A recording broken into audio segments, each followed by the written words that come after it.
بسم اللہ الرحمن الرحیم۔ نبی رحمت علیہ السلام کی پہلی بات نہیں بیویوں کی آنکھوں میں آنسو پیدا کر دیے۔ حضور فرمانے لگے سنو، جب کوئی عورت بچہ پیدا کر لیتی ہے تو رب اسے اتنا ہی درجہ دیتا ہے جتنا ایک شہید کو درجہ عطا کرتا ہے۔ اور فرمایا جب وہ عورت اس کا بچہ آ جاتا ہے، اب وہ رات کو روتا ہے، وہ اٹھتا ہے، پخانہ اور پیشاب کرتا ہے، اپنے وجود کو آلودہ کر لیتا ہے، تو نبی پاک صلی اللہ علیہ وسلم فرمانے لگے وہ عورت یہ فکر نہ کرے کہ وہ دیکھو مرد تو آرام سے سویا ہوا ہے اور میں اٹھ کے بچے کو صاف کر رہی ہوں، پخانہ پیشاب دھو رہی ہوں۔ میرے محبوب نے ہر مرتبہ فکر کو، حضور نے زندگی اس کے ہر شعبے سے تعلق رکھنے والے آدمی کو عزت دی۔ فرمایا بیبیو، جب تم رات کو اٹھ کے اپنے بچے کی خدمت کرتی ہو، دودھ ڈال کے دیتی ہو، پخانہ اور پیشاب صاف کرتی ہو، تو فرمایا رب تمہیں اتنا ہی اجر دیتا ہے جتنا ساری رات مصلی پہ کھڑے رہنے والے عبادت گزار کو اجر عطا فرماتا ہے۔ اتنا اللہ تمہیں اجر دیتا ہے۔ ہر شخص کے حصے میں، ہر شخص کے حصے میں میرے نبی پاک نے عزت لکھی، ہر شخص کے حصے میں۔ رسول پاک نے وقار، رشتوں کو حضور نے اتنا مضبوط کر دیا، اتنا مضبوط کر دیا کہ رشتے رشتے نہیں درد بن گئے۔ ماں کا نام آتا ہے تو آنکھوں میں آنسو آ جاتے ہیں نا، ماں کا نام آتا ہے تو دل تڑپتا ہے نا۔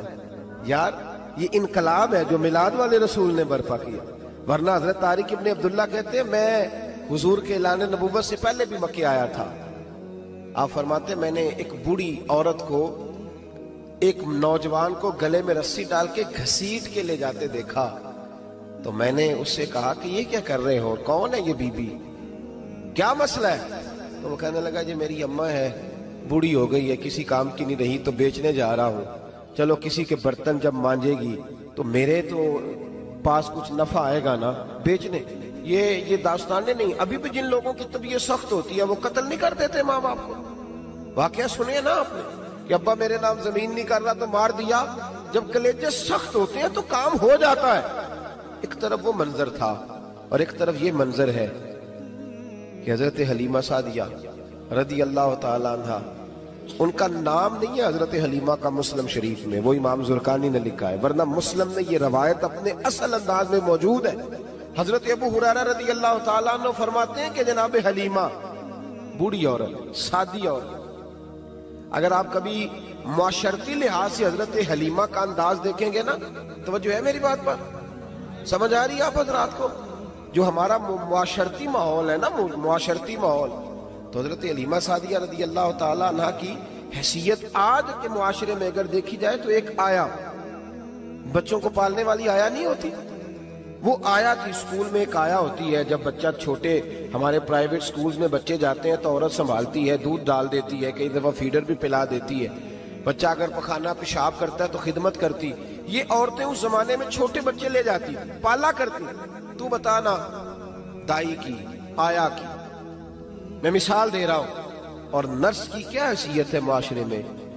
اور حضرت حلیمہ سعدیہ جب نبی پاک کو واپس لے کے آئی تھی تو چلو کچھ نہیں، لیکن نہ کچھ معاوضہ بھی انہیں حضرت عبد المطلب نے عطا کیا تھا۔ جناب آمنہ نے انہیں کچھ، ایک معنی یہ بھی ہو سکتا تھا کہ پیسے دے کے یہ کام کرایا، معنی ہو سکتا تھا۔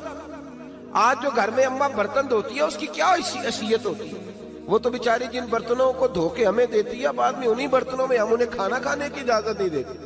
لیکن میرے رسول پاک نے رشتوں کو عزت دے دی، اس طرح کی عزت دی، اس طرح کی عزت دی کہ جناب حلیمہ مسجد نبی کا دروازہ گزری ہی تھی کہ حضرت ابو ہریرہ فرماتے ہیں نبی پاک منبر پر اٹھ کے کھڑے ہو گئے، رسول پاک کھڑے ہوئے، نبی پاک۔ میں کبھی کبھی یہ روایت دیکھتا ہوں تو میرا دل کرتا ہے میں اپنے آپ سے پوچھوں، میرا دل کرتا ہے میں اپنے یاروں دوستوں، خطباء سے، واعظین سے، پیروں سے، مشائخ سے پوچھوں کہ تو بھی بتا، جب تو شاگردوں کو پڑھا رہا ہوتا ہے اور تیرے ابا جی آتے ہیں تو کبھی اٹھ کے کھڑا ہوا ہے؟ اپنے جیسے لوگوں سے، اچھے علماء کی بات نہیں کرتا، کبھی سوال کرو۔ یہ بڑا مشکل کام ہوتا ہے، بڑا مشکل کہ عالم دین تقریر کر رہا، والد آ جائے، بندہ اٹھ کے کھڑا ہو۔ لیکن رسول پاک نے عزتیں دی، وقار دیا۔ جناب حلیمہ داخل ہوئی تو حضور منبر پہ کھڑے ہوئے اور اتنی تیزی سے حضور آگے بڑھے، اپنی چادر کو اتارا اور پھر میرے رسول نے زمین پہ بچھایا، اور پھر حضرت حلیمہ سعدیہ بیٹھ گئی۔ اور جناب ابو ہریرہ فرماتے جتنی دیر نبی پاک ان کے سامنے بیٹھے رہے اتحیات کی حالت میں بیٹھے رہے، حضور نے رشتوں کو وہ وقار دیا، وہ حسن دیا کہ رشتے درد بن گئے ہیں۔